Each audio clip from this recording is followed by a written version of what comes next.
찬송하시겠습니다.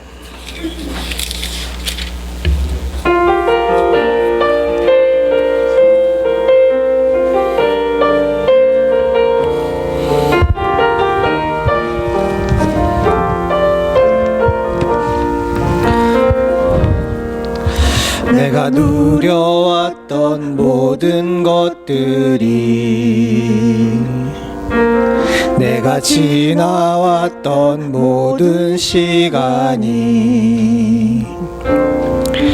내가 걸어왔던 모든 순간이 당연한 것 아니라 은혜였소.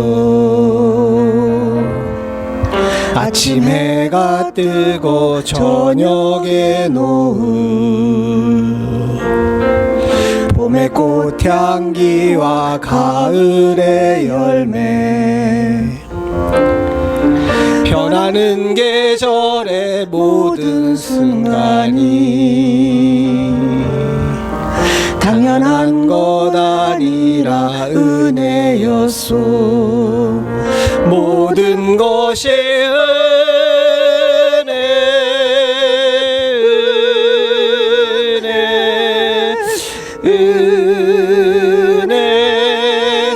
한없는 은혜. 내 삶에 당연한 것 하나도 없었던 것은 모든 것이 은혜였소.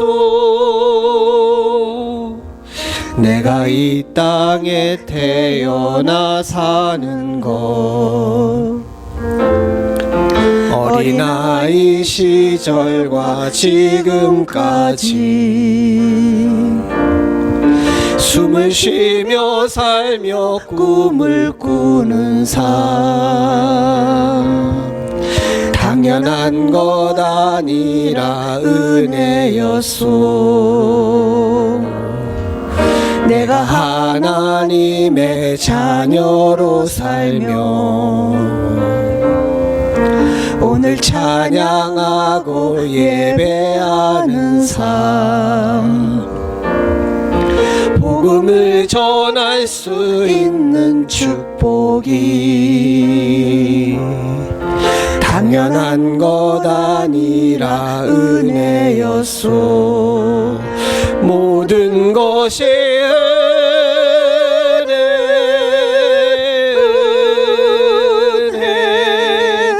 은혜, 한없는 은혜. 내 삶에 당연한 것 하나도 없었던 것을 모든 것이 은혜였소. 모든 것이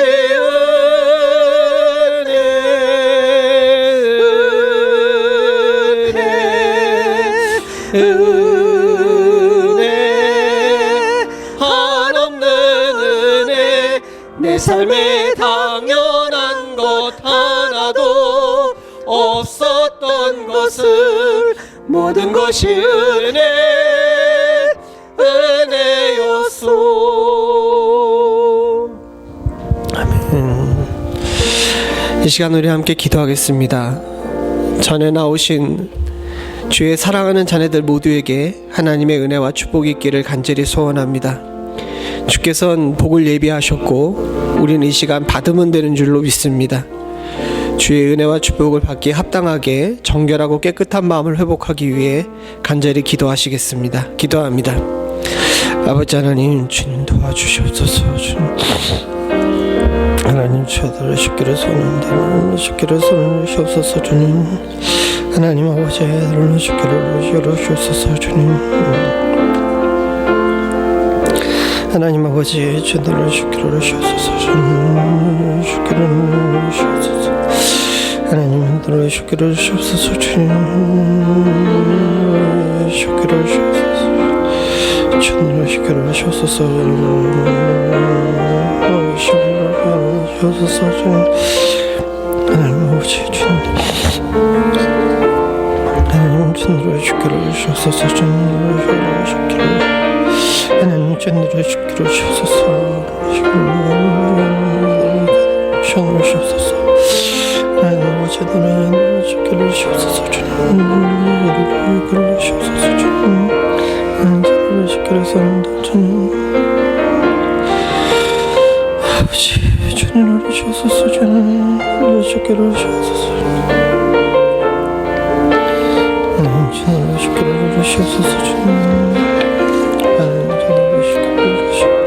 주님으로 죽기로 주옵소서. 주님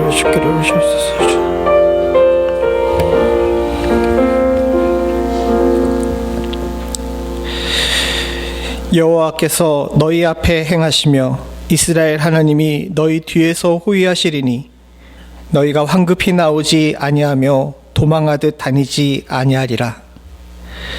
우리의 보호자 되신 하나님 아버지, 오늘도 우리 앞에 우리 뒤에서 우리를 이끄시고 우리를 보호하고 계시는 줄로 믿습니다.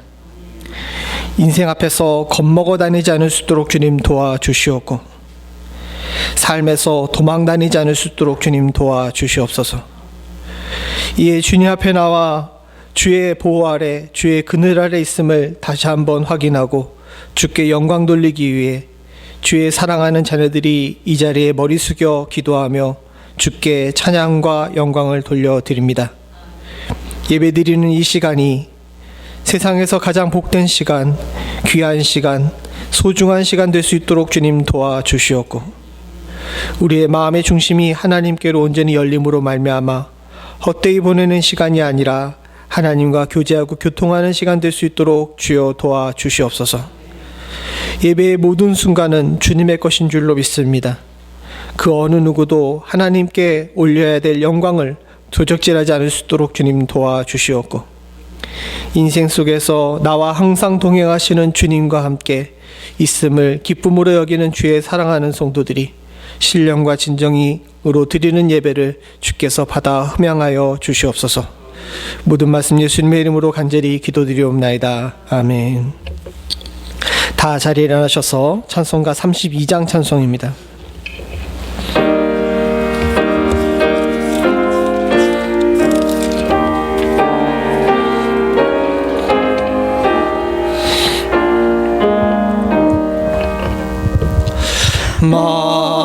만유의 주제 존귀하신 예수 사람이 되신 하나님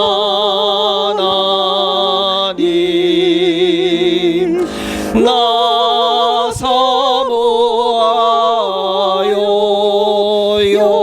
영원히 섬길 내 영광 되신 주로다.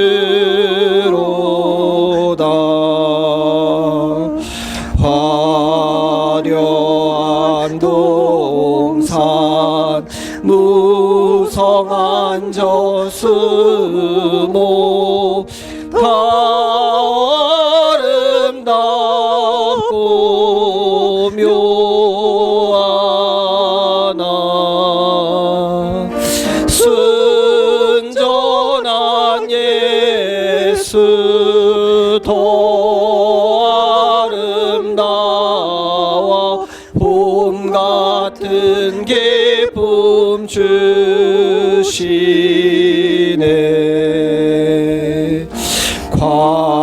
광명한 해와 명랑한 저 달빛 수많은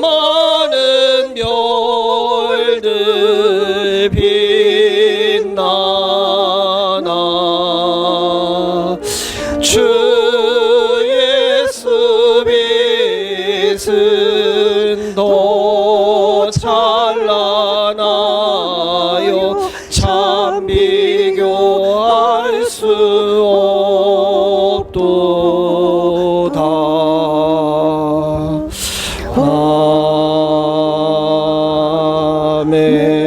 아멘. 교동문 120 24번 사순절입니다. 내 하나님이여 내 하나님이여 어찌 나를 버리셨나이까.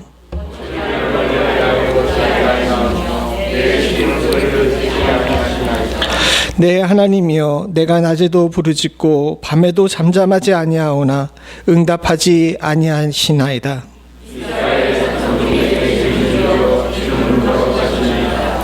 우리 조상들이 주께 의뢰하고 의뢰하였으므로 그들을 건지셨나이다.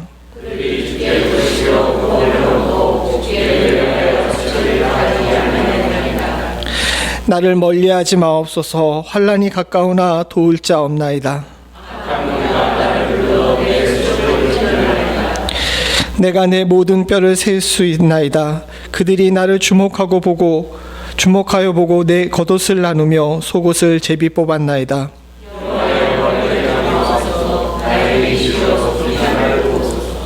나를 사자의 입에서 구하소서. 주께서 내게 응답하시고 들소풀에서 구원하셨나이다.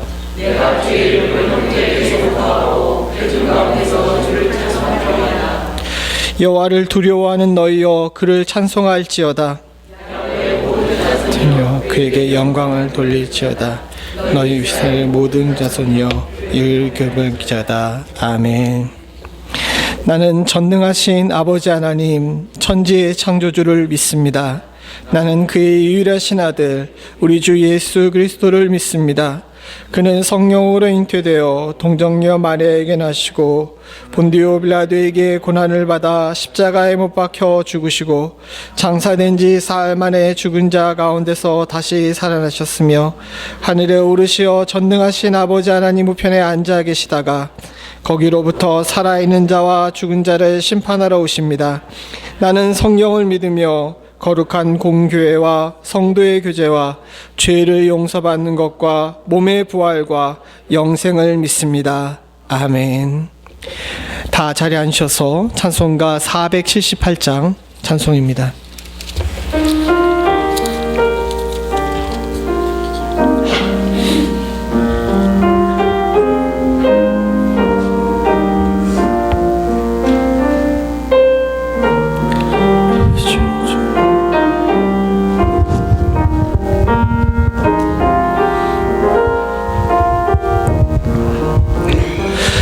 참 아름다워라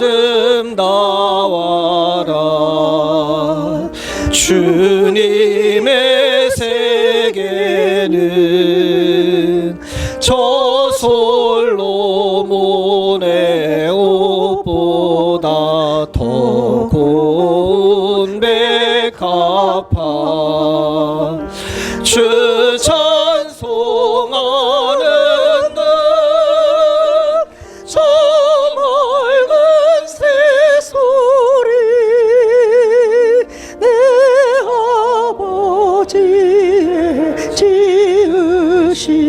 그 솜씨기 또다 참 아름다워라 주님의 세계는 저 아침에와 저녁 놀 밤하늘 빛난 별 망망한 바다 늘 푸른 봉우리 다 주 하나님 영광을 잘 드러내도다 참 아름다워라 주님의 세계는 저 산에 부는 바람과 잔잔한 시냇물 그 소리 가운데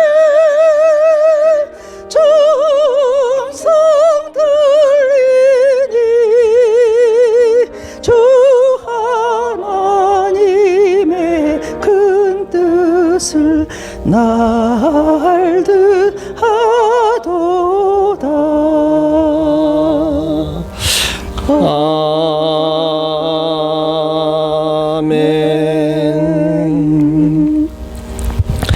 함께 기도하시겠습니다.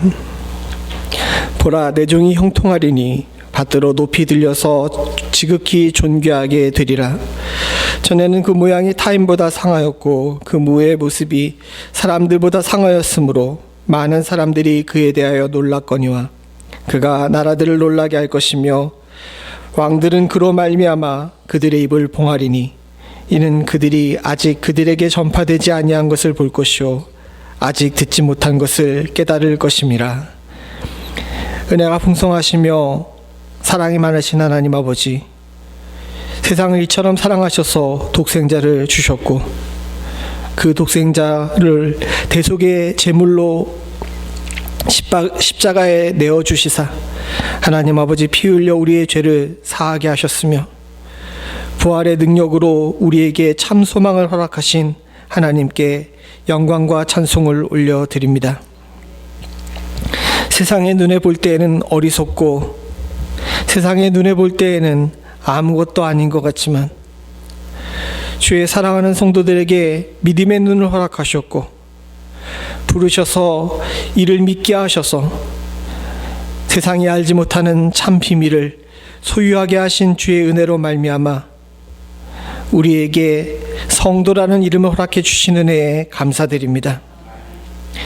들어도 깨닫지 못하는 자들과 봐도 볼 수 없는 자들들 가운데서도 하나님 저희들에게 영안을 허락하시고 하나님의 말씀에 귀 기울일 줄 아는 지혜를 갖게 하셨사오니 우리가 이를 매일 감사하며 살 수 있도록 주님 도와주시옵소서.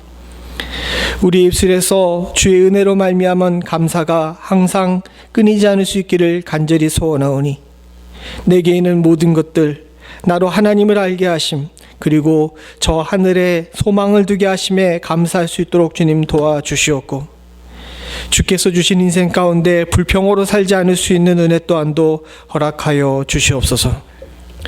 우리의 죄를 주 앞에 고백하며 온전히 정결하기를 간절히 소원합니다. 끊지 못한 옛사람으로 말미암아 반복하여 짓는 죄를 주여 용서하여 주시옵소서.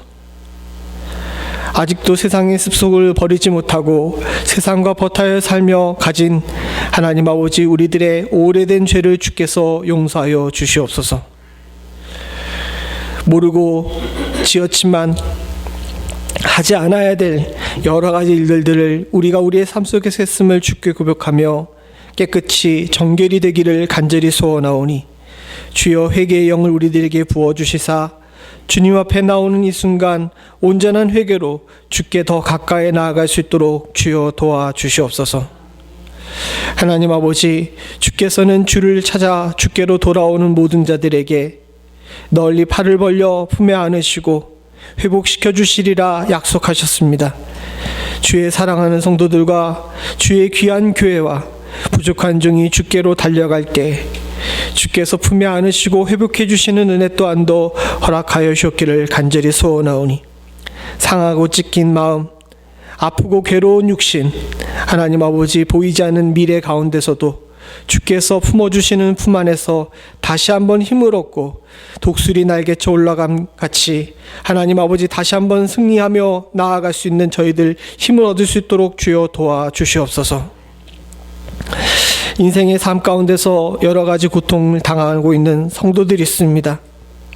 수술 후에 회복 중인 성도 위에 주님께서 함께하여 주시사 속히 강건함을 찾을 수 있는 은혜를 허락하여 주시었고 예기치 않은 질병으로 인하여서 함께 예배하지 못하는 사랑하는 성도들 위에도 주님께서 함께하여 주시사 하나님 속히 회복할 수 있는 힘을 허락하여 주셔서 그 육신의 새 힘을 얻을 수 있도록 주님 도와주시옵소서. 오랜 질병으로 고통받고 있는 성도들에게 주님께서 함께하여 주시사 찾아가 위로하시고 어루만지셔서 질병이 잘 관리될 수 있도록 주님 도와주시옵고 하나님과 동행하는 기쁨을 더 많이 더 깊이 느낄 수 있는 축복 또한도 누리게 하여 주시옵소서. 물질로 인하여 고통받고 있는 성도들도 있습니다. 하나님 아버지, 저들의 삶 가운데 찾아가셔서 공급하시는 하나님을 체험케 되는 축복을 허락하여 주셨기를 간절히 소원하오니 하나님 아버지, 육신의 삶에 필요한 것들을 채우시는 분 또한 하나님을 믿고 의지하는 사랑하는 성도들에게 주여 주께서 구하는 대로 얻는 축복을 허락하여 주시옵소서. 주의 사랑하는 교회 위에도 주님께서 함께해 주셨기를 소원합니다. 아버지 하나님, 주께서 진정 교회에게 바라시는 바를 이루어 드릴 수 있는 교회 되기를 간절히 소원하오니 말씀 안에 굳건히 선 교회, 주께서 교회라 부르기에 합당하신 정말 믿음으로 산 복된 교회 될 수 있게 하여 주시옵고, 자녀들을 양육하고 널리 복음을 전파하며 선교하는 일에 힘쓰는 교회 될 수 있도록 주님 도와주시옵소서. 돕고 있는 선교사들 위에도 주님께서 함께해 주셨기를 소원하오니 어려운 지역에서 하나님 아버지, 누구도 알아주지 않는 피와 땀을 흘리고 있는 저들의 수고를 기억하시고, 하나님, 저들의 흘린 땀방울이 귀한 복음의 열매로 주님 그 지역사회에 하나님의 영광을 나타내는 복된 헌신될 수 있도록 주님 도와주시옵고, 바라고 소원하기는 저들의 생명과 저들의 영혼을 주님께서 지켜주시고 위로하여 주시옵소서. 두고 온 조국 대한민국과 우리가 살고 있는 땅 미국을 위해 기도합니다. 아버지 하나님, 주여, 주께서 친히 관리하시고 복되게 하여 주셨기를 간절히 소원하오니 하나님 아버지, 두 곳 모두 지도자들이 하나님 앞에 지혜로울 수 있도록 주님 도와주시옵고, 무엇보다도 한국과 미국의 교회가 살아서 운동력 있는 교회 되어서 다시 한번 세계선교의 귀한 부분을 맡고 있음을 기억하고 힘내서 일어날 수 있는 축복을 허락하여 주시옵소서. 이 땅을 고쳐주시옵기를 간절히 소원합니다.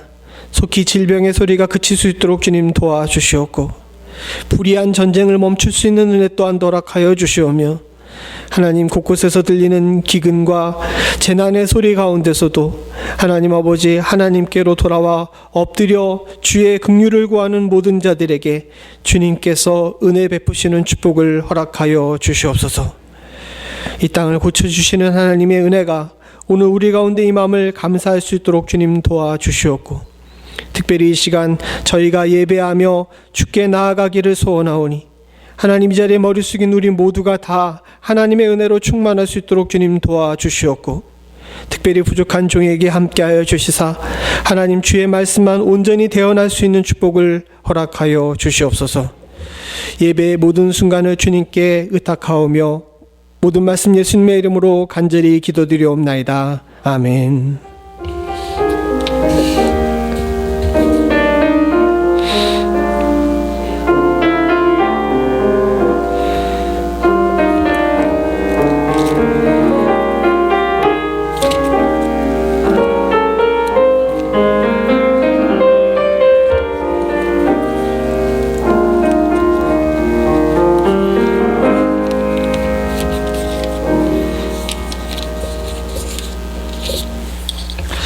오늘 예배에 참석하신 모든 분들을 주님의 이름으로 환영합니다. 특별히 방문해 주신 분들이 계신데요.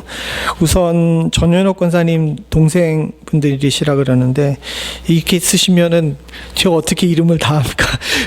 이름 올라오신 우리 장로님만 한 분 성함을 알려드리겠습니다. 전재현 장로님 비롯해서 우리 그 두 부부께서 오셨는 장로님 부부께서 오셨는데요. 잠시 일어나지 마시고 이렇게 좀 나 누굽니다 하고 인사 좀 해주세요.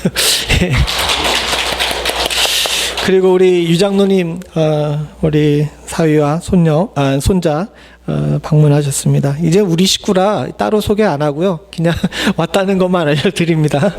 예, 우리 서로 이렇게 마스크 잠깐 내리시고 얼굴 좀 보여주시죠. 나 일주일 동안 잘 살았습니다, 건강합니다 하고 알려주세요. 예. 아까 기도할 때도 잠깐 언급을 드렸는데, 우리 조 집사님이 지난주에 갑자기 병원에 이제 실려가셨습니다. 다 아시는 것처럼 혈관 질환이 좀 있으신데, 지난주에 좀 비바람이 치고 이럴 때 저기압이라 또 그러셨던 것 같아요. 좀 하드어택 비슷한 것이 오셔가지고 응급실에 가셔가지고 스텐스 수술하셨습니다.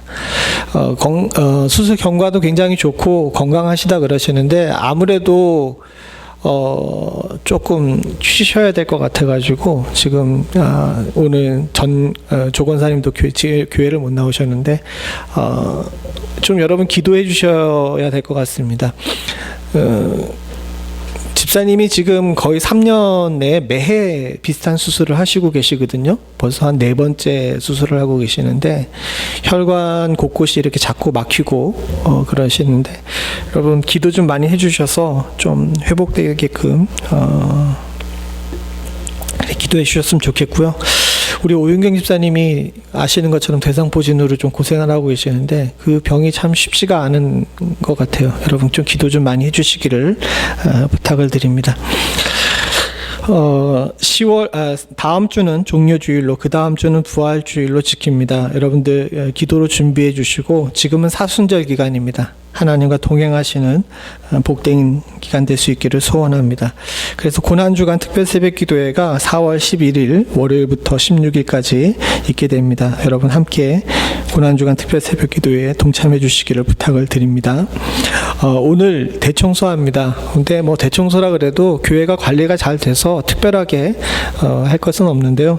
교회 주변을 돌아보시면서 부족한 부분들을 약간 채우시고, 대청소 날은 다 하시는 것처럼 잔칫날입니다. 벌써부터 지금 냄새가 심상치가 않은데 예배 빨리 끝내도록 할 테니까 드시고 교회 한 바퀴 돌아보시고, 우리가 이 봄 청소, 대청소를 이렇게 하기로 결정한 것은 이 봄 대청소를 기준으로 정상을 회복하려고 합니다. 이제 코로나에서 벗어나서 정상적으로 교회의 여러 행사들을 하려고 합니다. 그래서 봄 대청소, 그리고 5월 달에는 야외 예배도 이렇게 하려고 하니까 여러분들께서 그걸 기념하는 의미에서 대청소함을 아시고 교회를 한번 싹 돌아보시기를 바랍니다. 그리고 오늘 점심은 우리 이춘욱 장로님께서 가정에서 준비하셨습니다. 맛있게 드시고 함께 축복해 주시기를 부탁을 드립니다. 다른 건 거 없으시죠? 우리 없으시면 우리 친구들은 공부하러 가세요. 이젠 여러분들 저기 우리 주일학교 담당할 교육자를 위해서도 좀 기도해 주시기를 부탁을 드립니다. 아이들이 자꾸 늘어가는데 교육자 구하기가 굉장히 힘들어요. 그리고 알아보려고 한국에도 전화를 해보고 미국에도 이렇게 전화를 해봤는데 요즘은 캘리포니아나 한국에서도 부교육자 구하기가 쉽지가 않답니다. 여러분, 그래서 많이들 걱정을 하고 있더라고요. 교회의 미래를 위해서도 여러분들께서 계속 기도해 주시기를 부탁을 드립니다. 오늘 하나님께서 우리들에게 주신 말씀은 히브리서 6장 1절부터 8절입니다. 히브리서 6장 1절부터 8절 한 절씩 교독하죠. 제가 먼저 1절 봅니다. 그러므로 우리가 그리스도의 도의 초보를 버리고 죽은 행실을 회개함과 하나님께 대한 신앙과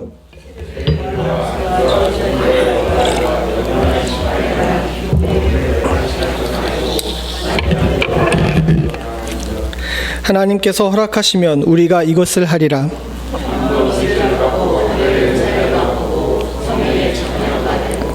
하나님의 선한 말씀과 내세의 능력을 맛보고도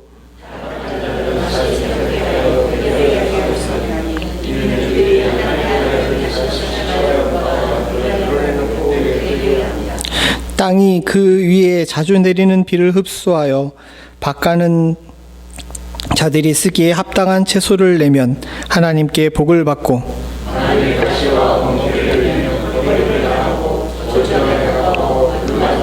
불사름이 되리라. 아멘.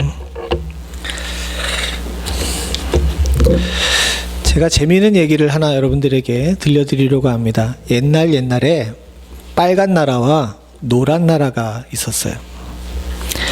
이 빨간 나라와 노란 나라 두 나라가 있었는데 빨간 나라는 항상 노란 나라를 정복하고 싶었습니다. 그래서 틈만 나면 빨간 나라는 노란 나라를 공격하는 거예요. 근데 이 공격이 매번 실패합니다. 왜 실패하냐 하면 노란 나라에는 비밀 무기가 있었어요. 이 노란 나라가 처음 건국됐을 때부터 이 노란 나라에는 아주 귀한 비밀 무기가 있었는데 이건 눈에도 잘 안 보이고 만질 수도 없어요. 그러나 빨간 나라가 공격할 때마다 노란 나라를 보호하는 아주 강력한 힘이 이 노란 나라에 있었습니다. 이 힘이 너무너무 강력해서 빨간 나라가 아무리 공격을 해도 노란 나라를 이길 수가 없는 거예요. 그래서 빨간 나라 왕이 다른 방법을 쓰기로 했습니다. 이 노란 나라의 이 비밀스러운 무기를 이길 수 있는 방법이 없으니까 그 빨간 나라의 왕이 만들어낸 방법이 뭐냐면 노란 나라 사람들이 이 노란 나라의 비밀 무기를 믿지 않게 만드는 거예요. 이 노란 나라의 비밀 무기는 눈에도 보이지 않고 만질 수도 없는 것이기 때문에 실체가 없어요. 그러다 보니까 노란 나라 사람들이 눈에 잘 안 보이는 거니까 나라를 위기로 구하고 또 나라의 능력이고 힘이기도 하지만 또한 동시에 눈에 안 보이니까 빨간 나라 왕이 노란 나라 백성들에게 의심을 품게 만들기 시작한 겁니다. 그래서 빨간 나라에서 노란 나라의 국민들에게 공작원들을 파견했어요. 스파이들을 파견한 겁니다. 그래서 노란 나라 국민들한테 자꾸 이야기해요. 야, 너네 나라에 무슨 힘이 있다 그러는데 너 정말 믿어? 눈에도 안 보이고 만질 수도 없는데 어떻게 그걸 믿어? 라고 이야기하면서 계속 의심의 씨앗들을 뿌리는 겁니다. 처음에는 효과가 없었어요. 근데 시간이 좀 지나고 날이 가면 갈수록 노란 나라 백성들 중에서 이 노란 나라의 비밀스러운 힘을 믿지 않는 사람들이 나오기 시작한 겁니다. 그러니까 점점 이 노란 나라의 비밀스러운 힘을 잃어요. 빨간 나라는 점점 노란 나라를 이길 수 있는 능력을 갖추기 시작합니다. 그러자 노란 나라에게 비상이 걸렸죠. 노란 나라의 왕이 특단의 조치를 내립니다. 어떤 조치를 내리냐면 노란 나라 백성들 중에서 이 노란 나라의 비밀스러운 힘을 믿지 않는 사람들을 노란 나라 바깥으로 추방해 버리기 시작한 거예요. 그리고 그 노란 나라 백성들 모두에게 공고를 합니다. 우리나라를 지킬 수 있는 강력한 힘은 우리가 가지고 있는 이 비밀스러운 힘이니까 눈에 보이지 않고 또 실체를 잡을 수 없다 하더라도 이것을 굳건히 붙잡고 믿고 나아가자. 그러면 우리 노란 나라가 능히 빨간 나라를 이길 수 있고 이미 이겼다라고 선포한 겁니다. 제가 만들어냈다 그러지만 여러분 제가 좀 그림을 잘 그리면 좀 멋있게 그릴 텐데 제가 미술의 능력이 없어가지고 이거는 잘 못했어요. 이 내용이 여러분들 무슨 내용인지는 잘 아시겠죠? 빨간 나라가 어떤 나라고 노란 나라가 어떤 나라인지 여러분들 아세요? 빨간 나라는 사단이 지배하고 있는 우리의 대적들입니다. 노란 나라는 바로 우리가 살고 있는 하나님 나라죠. 빨간 나라인 우리의 대적들은 우리나라를 하나님의 나라를 계속 공격하려고 합니다. 성도들을 넘어뜨리려 하고 우리를 무너뜨리려고 하죠. 근데 우리에게는 아주 비밀스럽고 정말 빨간 나라를 이길 수 있는 강력한 힘이 있어요. 그 힘이 무엇인지 아십니까? 그건 조금 이따가 여러분들과 함께 말씀을 나누려고 하죠. 그러다 보니까 이 힘 때문에 빨간 나라인 이 사단의 왕국은 우리를 이길 수가 없어요. 그러니까 사단이 다른 방법을 쓰기 시작한 겁니다. 그 방법이 뭐냐 하면 이 교회의 강력한 힘인 이 비밀스러운 힘을 교회의 구성원들인 성도들이 의심하게 만드는 거예요. 시간이 지나면 지날수록 교회의 구성원들이 하나님 나라 왕국의 백성들이 하나님 나라의 강력한 힘을 믿지 않게 되게 되면 교회는 점점 어떻게 될까요? 하나님의 나라 교회는 점점 약해지게 됩니다. 그리고 이 교회가 약해지게 되게 되면 사단은 우는 사자처럼 달려들어서 삼켜버리겠죠. 하나님께서는 이것을 보고 싶지 않으셨어요. 그래서 오늘 히브리서 6장에도 나와 있지만 이 비밀스러운 힘, 핵심인 이 힘을 믿지 않는 사람들은 다 나가라고 이야기합니다. 이건 굉장히 무서운 이야기예요. 제가 오늘 여러분들과 함께 이 사순절 기간에 전하고 싶어 하는 말씀은 우리 교회가 가지고 있는 진짜 힘이 무엇인지, 그리고 왜 교회가 이 힘을 제대로 소유하지 않기 때문에 힘든지, 그리고 이런 귀하고 복된 힘을 내 것으로 소유하기 위해서는 어떻게 해야 되는지에 대해서 함께 나누려고 합니다. 제가 아까 전에 비밀스러운 힘이라 그랬죠. 근데 이 비밀스러운 힘에 대해서 미리 눈치챈 사람이 있습니다. 예수 믿는 사람이 아니었어요. 교회 바깥에 있는 사람인데 이 교회의 힘을 눈치챈 사람이 있는데 이 사람이 한 이야기입니다. 제가 읽어드릴게요. 수천 년의 세월에 흐르도록 인도의 종교인들은 사람들로 하여금 땅을 개간하고 집을 짓고 늪지를 메우고 댐을 건설하도록 자극하지 못했다. 그러므로 우리는 그리스도 교회가 칭송받아 마땅하다는 것을 인정해야 할 것이다. 교회는 세계 도처에서 인간의 짐을 덜어주려고 노력해왔다. 교회가 인간을 자극하고 이끌었던 힘의 근원은 바로 예수 그리스도의 부활이다. 누가 이야기했는지 아십니까? 인도의 초대 총리이자 인도의 독립운동가였던 네루가 한 이야기입니다. 네루는 예수 믿는 사람이 아니었어요. 정확하게 그의 성향을 보게 되면 반기독교적이었죠. 그리고 민족주의자였기 때문에 영국을 대표하는 교회에 대해서 굉장히 부정적인 사람이었습니다.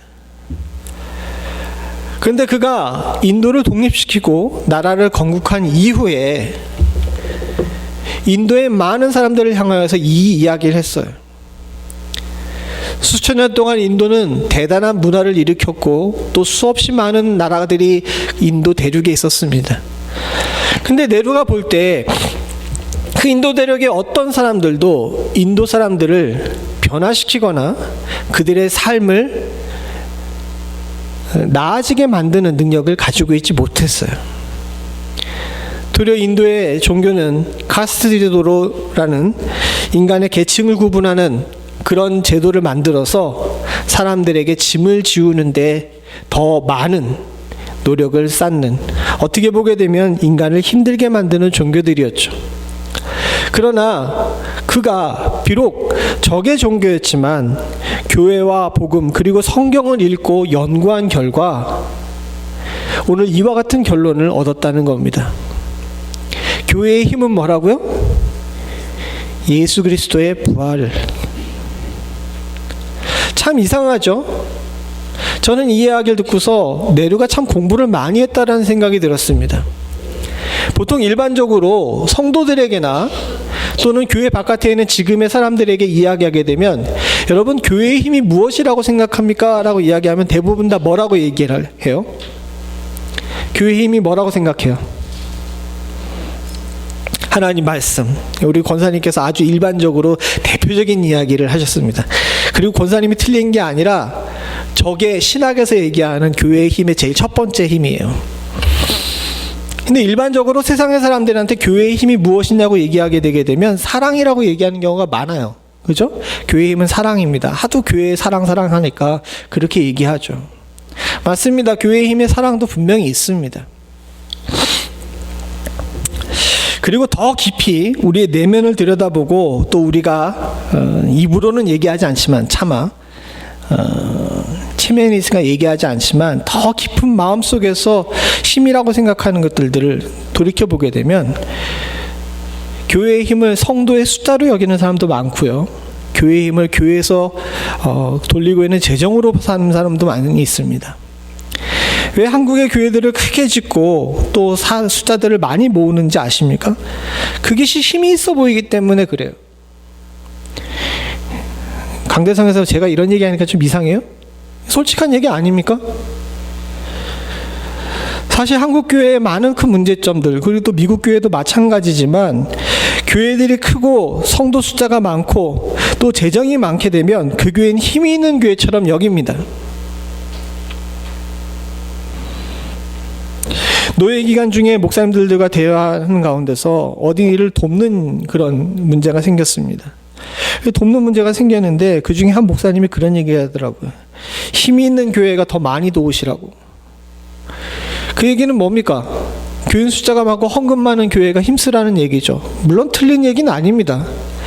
그러나 그 얘기에 잘 생각해 보게 되면 목회자나 성도들이나 현대에 있는 모든 사람들이 가지고 있는 아주 큰 착각을 표현하고 있다고 생각을 해요. 덩치가 크고 숫자가 많고 돈이 많아야 힘이 있다라고 생각합니다. 근데 참 놀랍게도 비기독교인이자 어떻게 보게 되면 교회의 반대편에 서 있는 사람이 교회의 힘의 가장 핵심을 알고 있어요. 교회의 힘은요, 사랑하는 성도님들, 말씀이기도 하고 사랑이기도 하지만 그 중에 가장 큰 힘은 그리스도의 부활입니다. 그리고 부활신앙, 그 영생을 바라보는 신앙이 교회를 세상과 구별되어 살게 만드는 가장 큰 능력인 줄로 믿습니다. 사랑하는 성도님들과 제가 잘 알다시피 오늘날 교회가 약해진 가장 큰 이유가 바로 이 힘의 본질을 제대로 알고 있지 못하기 때문에 그래요. 아까 전에 그림에서도 봤지만 우리의 대적들은 우리를 계속 공격합니다. 온갖 방법들을 다 동원해서 공격하는데 교회를 이길 수가 없어요. 왜요? 사망 권세에서 승리하신 예수 그리스도께서 바로 우리의 대장 되시기 때문인 줄로 믿습니다. 근데 어느 순간인가 교회가 이 부활의 능력을 가지고 계신 예수 그리스도를 대장으로 삼고 부활을 우리의 힘으로 삼지 않고 외형적인 조건이나 또는 다른 사람들의 눈치를 보면서 만든 여러 가지 모습들에 더 많이 마음을 빼앗기고 그곳에 더 집중하게 되면서 교회가 진짜 힘을 잃어버려요. 한국에서는 차마 그런 조사를 못합니다. 그런데 미국에서 조사를 했어요. 미국에 있는 교회에 출석하는, 매일 교회에 출석하는 성도들한테 물어봅니다. 당신은 천국과 지옥을 믿습니까? 당신은 부활을 믿습니까? 이 설문조사 결과가 참 놀라웠습니다. 지옥의 존재를 믿지 않은 사람이 주일날 예배 출석하는 사람 중에 40%가 지옥의 존재를 믿지 않아요. 부활을 믿습니까? 라고 얘기했더니 딱 그 숫자만큼 부활을 믿지 않아요. 그럼 왜 교회에 나오죠? 이게 오늘날 미국의 교회와 한국의 교회가 약해진 가장 근본적인 이유입니다. 우리의 눈이 전혀 엉뚱한 데를 바라보고 우리의 시야가 전혀 엉뚱한 곳을 가르치기 때문에 그렇습니다. 사랑하는 성도님들과 제가 이 자리에서 다시 한번 짚어보고 넘어가죠. 교회의 힘은 교회의 외형에 있는 것이 아니라 예수 그리스도의 부활에 있습니다. 이 부활에 있음을 믿고 확신하는 자들에게 하나님께서 주시는 놀라운 은혜가 있는 줄로 압니다. 우리의 힘의 근원에 대해서 정확하게 알아야 돼요. 그래서 오늘도 본문에 보게 되면 이런 얘기를 합니다. 1절부터 3절인데 한 목소리로 같이 읽어보죠. 시작.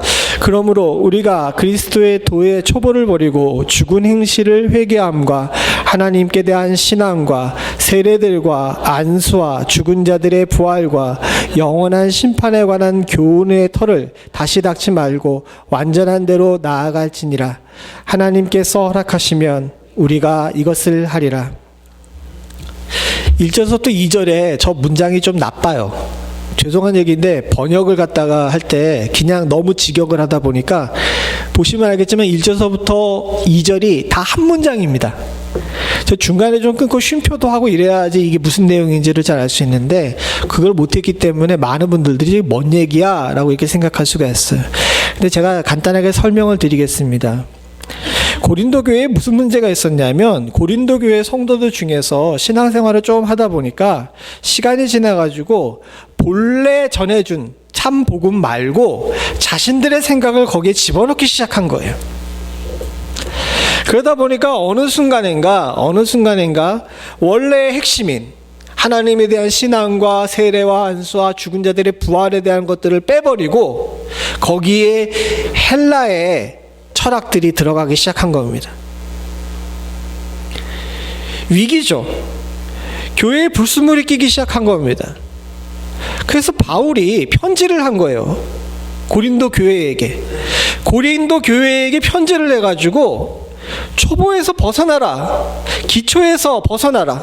이 무슨 얘기냐 하게 되면 기초에서 벗어나는 기본을 무시하라는 얘기가 아니라 영적으로 성숙하라는 거예요. 맨날 기초만 붙잡고 초보만 붙잡고 있으니까 자꾸 엉뚱한 것들이 들어왔었을 때 거기에 빼앗기는 거 넘어가는 겁니다.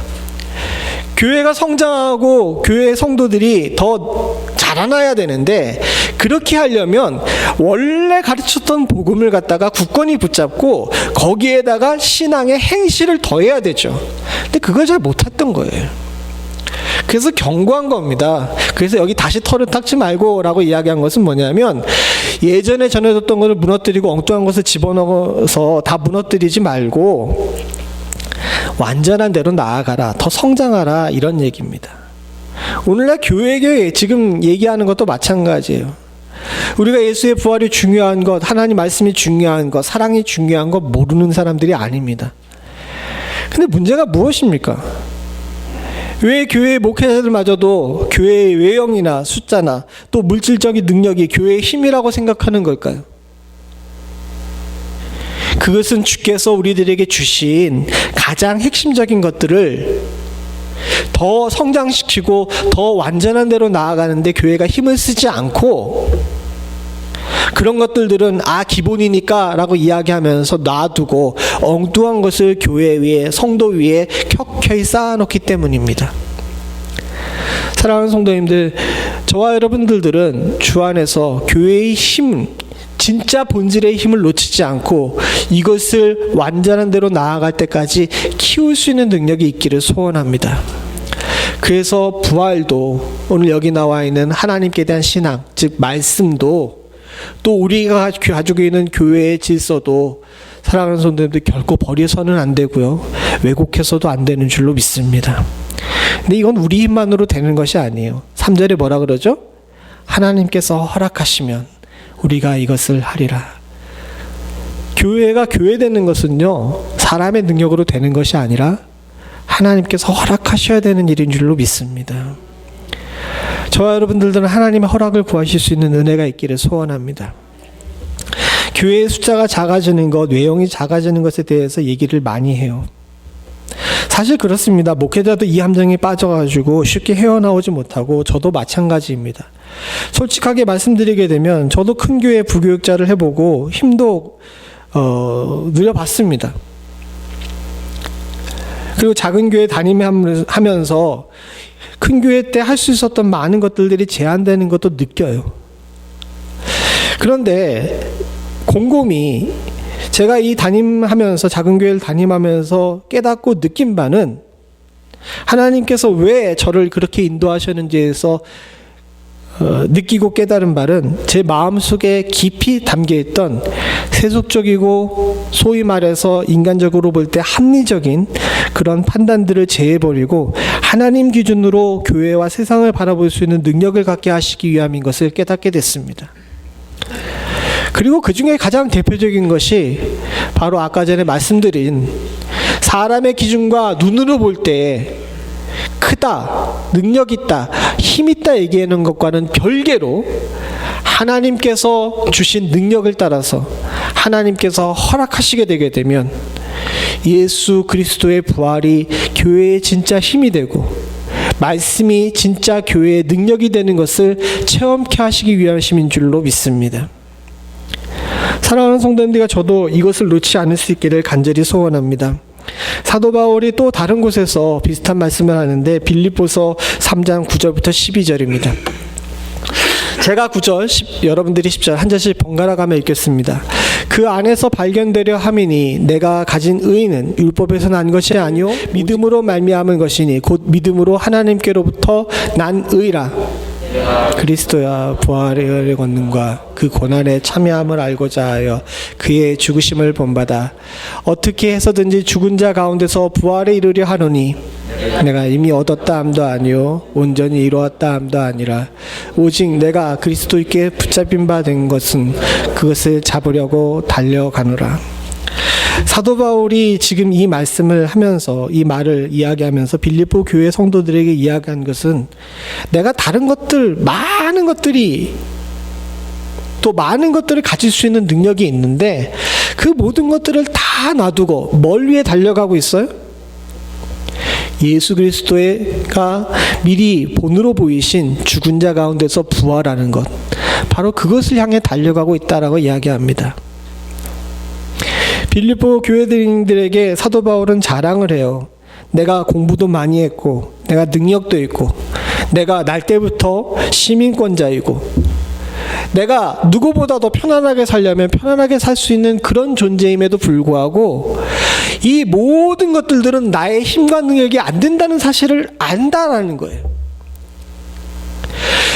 시민권이라는 것이 내 힘이 될 수가 없고, 또 내가 공부 많이 한 것이 내 힘이 될 수가 없고, 내가 가지고 있는 대인관계가 내 힘이 될 수 없다라는 사실을 알고 한 가지에 집중하기로 했다는 거죠. 그것이 무엇입니까?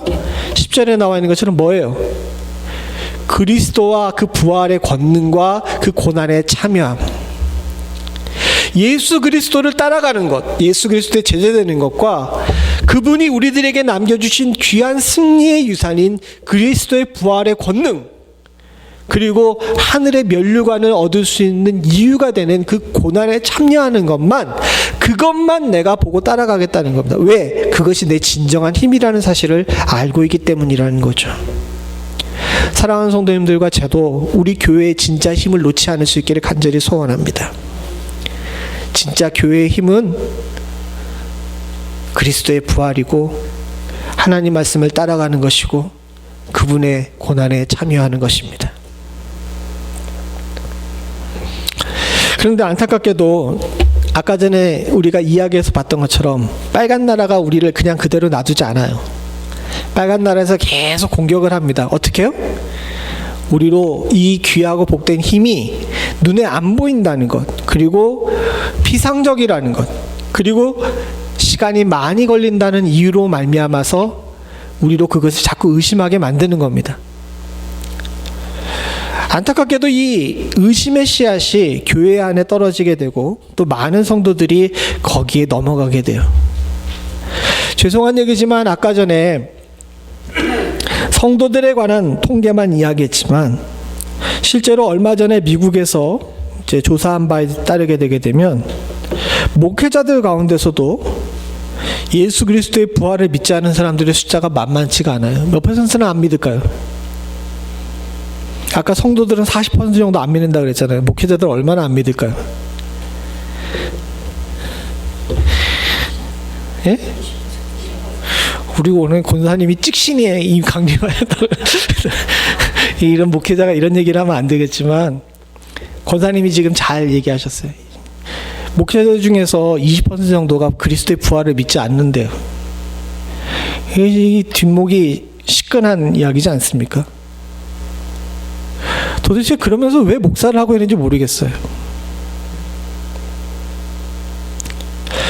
근데 그것은 다른 얘기로 하게 되면 사단 마귀의 작전이 그만큼 치밀하고 효과적이라는 뜻입니다. 정면으로 붙어서는 절대로 이길 수가 없어요. 왜? 이미 주님께서 성경에서 얘기하신 것처럼 이미 이겼기 때문에 그렇습니다. 방법을 바꾼 거예요. 하나님의 자녀들에게 의심의 씨앗을 뿜어가지고 우리로 말미암아서 자발적으로 우리의 힘으로부터 분리되게끔 만드는 것이 사단의 작전입니다. 그리고 지금까지는 대체적으로 성공한 작전인 것 같아요. 그러니까 성도 중에 40%, 목회자들 중에 20%가 그리스도의 부활에 대해 믿지 않는다라고 이야기하죠. 근데 이건 굉장히 위험합니다. 아까 전에 말씀드렸듯이 노란 나라 왕의 임금이 어떻게 그 문제를 해결합니까? 의심하는 자들을 다 어떻게 해요? 쫓아내요. 제가 아까 전에 만든 이야기, 제가 순수 창작물입니다, 여러분. 그러나 이 이야기가 순수 창작물이긴 하지만 제가 직접 창작한 것이 아니라 성경에 다 이야기한 겁니다. 그리고 오늘 본문에 이야기하죠. 히브리서 6장 4절부터 6절에 뭐라고 얘기합니까? 같이 봅니다. 시작. 한번 빛을 받고 하나님의 은사를 맛보고 성령에 참여한 바 되고 그리스도의 선한 말씀과 내세의 능력을 맛보고도 타락한 자들은 다시 새롭게 하여 회개할 수 없나니 이는 그들이 하늘에 다시 십자가에 못 박아 드러내놓고 유혹되게 함이라. 아주 무서워요. 제가 오늘 눈이 잘 안 보여가지고 지금 좀 그런데 이 말씀이 굉장히 무서운 말씀인 거 여러분들 잘 아시겠죠? 4절부터 5절의 이야기는 무엇입니까? 우리가 그 하나님 나라의 백성된 것에 대해서 이야기를 하고 있습니다. 빛을 받고 말씀의 은혜죠. 하늘의 은사를 맛보고 성령에 참여한 바 되고 하나님의 선한 말씀과 내세의 능력을 맛봤어요. 우리 모두가 다. 근데 우리 대적의 치밀한 작전에 의해 가지고 우리가 그 귀하고 복된 우리의 힘을 의심하고 타락하게 되게 되면 어떻게 됩니까? 다시 그리스도를 십자가에 못 박아 드러내놓고 욕되게 하는 거예요. 하나님이 이를 용서할 리가 없죠. 이 굉장히 무서운 말씀이자 우리에게 경고가 되는 이 말씀을 헛되이 버리지 않을 수 있기를 간절히 소원합니다. 안타깝게도 오늘날 많은 교회에서 긴장하지 않습니다. 사순절이 오고 종료주일이 오고 고난주간을 지내고 부활절이 됩니다. 그러나 많은 분들이 또 목회자들도 그냥 1년에 한 번씩 지나가는 행사로 또 절기로 여기는 경우가 많이 있습니다. 근데 왜 부활절을 지키라, 사순절을 지키라, 고난주간을 지키라 이야기하는지 아십니까? 내 힘이 어디서 오는지를 다시 한번 점검해 보라는 거예요. 그리고 오늘 이 히브리서 6장 6절에 경고한 이 경고를 다시 한번 새기면서 하나님의 복된 자리에서 떨어져 나가지 않기를 위해 경고하고 있는 것인 줄로 믿습니다. 저희 교회는 사랑하는 성도님들은 이 경고를 귀하게 귀담아 들을 수 있는 은혜가 있기를 소원합니다. 사단의 가장 효과적인 공격이 우리의 힘된 부활의 능력을 의심하게 만드는 것이고 그걸 의심함으로 말미암아서 우리로 하나님으로부터 벌받게 만드는 것이 그들의 작전임을 여러분 잊지 않아야 합니다. 성도는 부활의 사람입니다. 우리는 사도신경에 외우는 것처럼 다시 살아나는 것에 대해 믿는 자들인 줄로 믿습니다. 이것이 머리로는 이해할 수 없고 합리적으로는 판단할 수 없지만 우리 믿음의 핵심인 줄로 압니다. 이것을 굳건히 붙잡는 자만이 하나님의 나라에 온전히 거할 수 있는 능력을 가질 수 있습니다. 노란 나라에서 쫓겨난 사람들은 빨간 나라로 가겠죠. 참 안타까운 이야기입니다. 사랑하는 성도님들, 이미 우리가 믿어서 4절과 5절에 얘기한 것처럼 한 번 빛을 받았다면 그 빛 가운데 머물기 위해 힘써 믿을 수 있기를 간절히 소원합니다. 그래서 이야기합니다. 사랑하는 성도님들, 부활을 믿을 것을 우리는 이야기합니다. 사도 바울은 로마서 6장 6절부터 9절에 이렇게 얘기합니다. 같이 한 절씩 교독하죠. 우리가 알거니와 우리의 옛사람이 예수와 함께 십자가에 못 박힌 것은 죄의 몸이 죽어 다시는 우리가 죄에게 종노릇하지 아니하려 함이니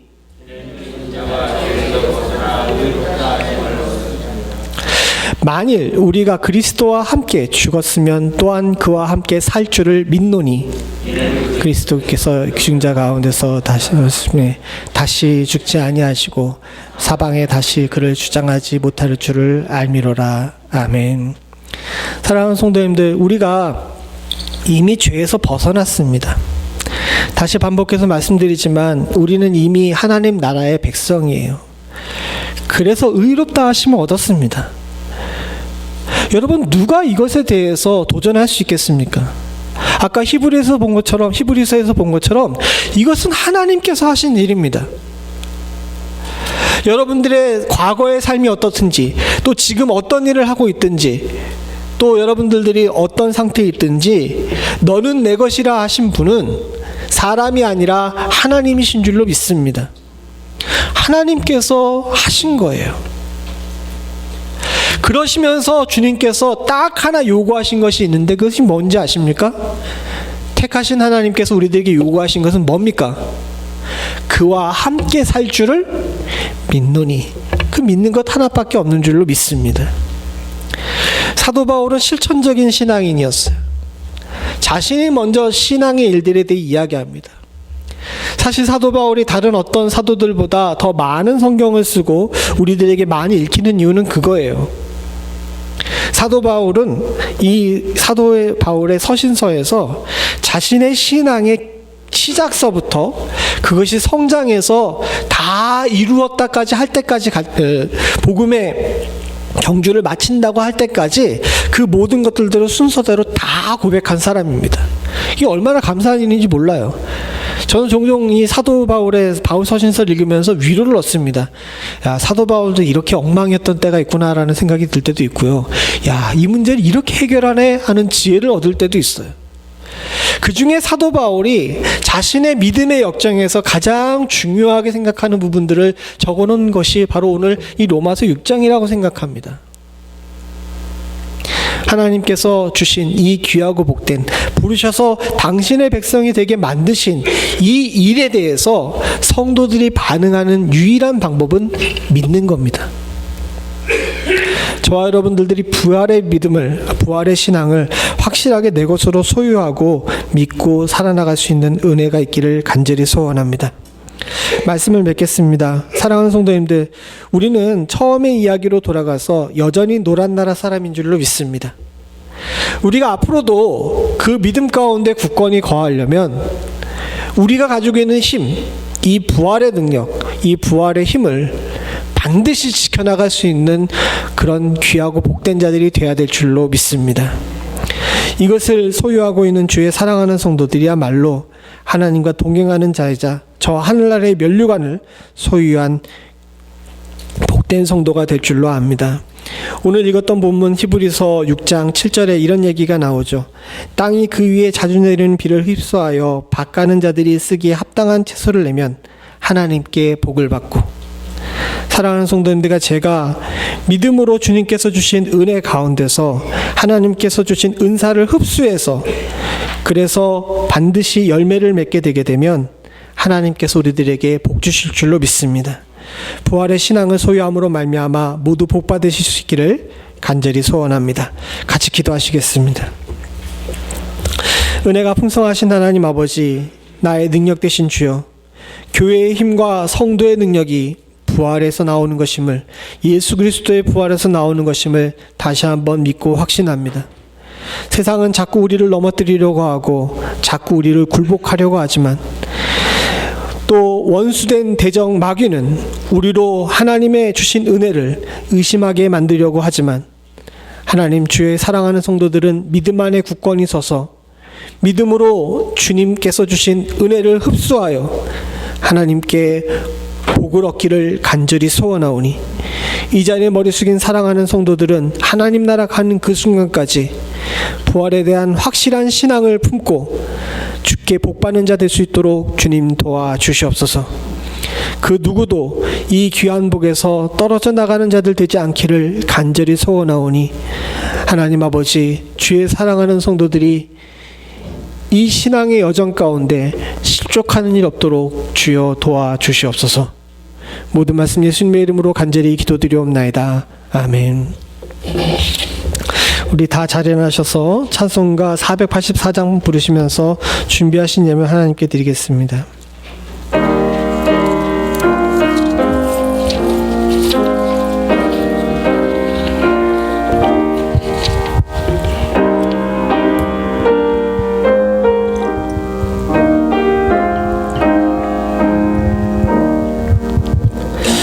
내 맘에 주여 소망되소서. 주 없이 모든 일 헛되어라. 밤이나 낮에나 주님 생각, 잘 때나 깰 때 함께 하소서. 지혜의 주여 말씀으로써 언제나 내 안에 계십소서. 주는 내 아버지, 나는 아들. 주 안에 내가 늘 함께하네.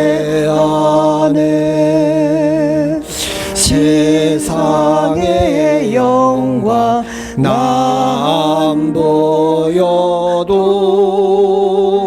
언제나 주님은 나의 기억. 주님만 내 맘에 계시오니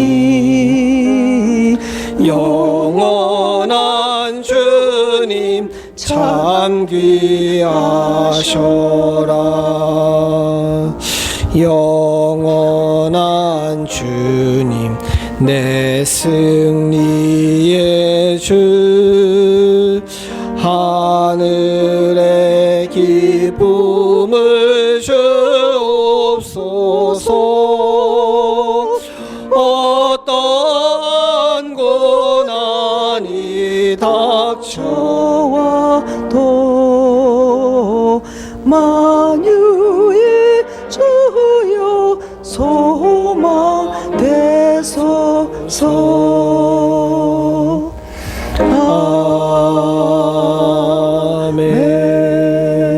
아멘. 나의 모든 것 되신 주님, 주님께 나오며 귀한 예물 드리게 하심을 감사드립니다.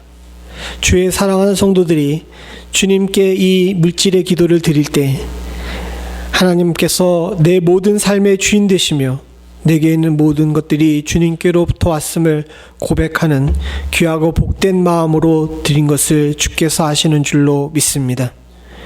아버지 하나님, 드린 바 귀한 물질 위에 주님께서 함께하여 주시사 성도들의 이 귀한 마음에 주님께서 응답하여 주시고 하나님, 사랑하는 성도들에게 이 땅에 사는 동안 부족함이 없이 살 수 있는 축복을 허락하여 주시옵소서. 쪼개어 드린 귀한 예물은 하늘에 쌓는 예물이 될 수 있도록 주님 도와주시옵고 이 예물이 씨앗되어서 이 땅에서도 복받을 수 있는 은혜가 있을 수 있기를 간절히 소원하오니 주의 사랑하는 성도들이 하나님의 이름을 등에 지고 있음을 기억하시고 사랑하는 성도들이 물질로 인해 수치를 당한 일 없도록 주님 도와주시옵소서. 이 물질이 쓰이는 곳에 주의 영광 나타나기를 간절히 소원합니다. 하나님께서 주신 물질, 주님의 나라를 위해 드림을 기억하시고 하나님 나라를 위해 온전히 바로 쓰일 수 있도록 주님 도와주시옵기를 간절히 소원하오니 주의 교회와 우리의 자녀들을 양육하고 또 주의 나라를 확장하며 선교하는 일에 귀한 물질이 온전히 잘 사용될 수 있도록 주여 도와주시옵소서. 시험에 들지 않기를 간절히 소원합니다. 물질이 수단에 불과함에도 불구하고 물질로 인해 시험에 드는 일 없도록 주의 사랑하는 성도들의 마음과 믿음이 더욱더 굳세질 수 있기를 간절히 소원하오니 하나님 아버지, 이 물질에 손대는 자 또한도 주 안에서 정직할 수 있도록 주님 도와주시옵소서. 지금은 우리 주 예수 그리스도의 은혜와 아버지 하나님 무한하신 사랑과 성령님의 감동감화 교통하시는 은혜가 성도의 진짜 힘이 무엇인지를 깨닫고 이를 지키기로 소원하는 주의 사랑하는 성도들과 이들의 가정과 생업과 부모와 형제 자녀 그리고 교회 위에 지금부터 영원토록 함께 하시기를 간절히 축원하옵나이다. 아멘.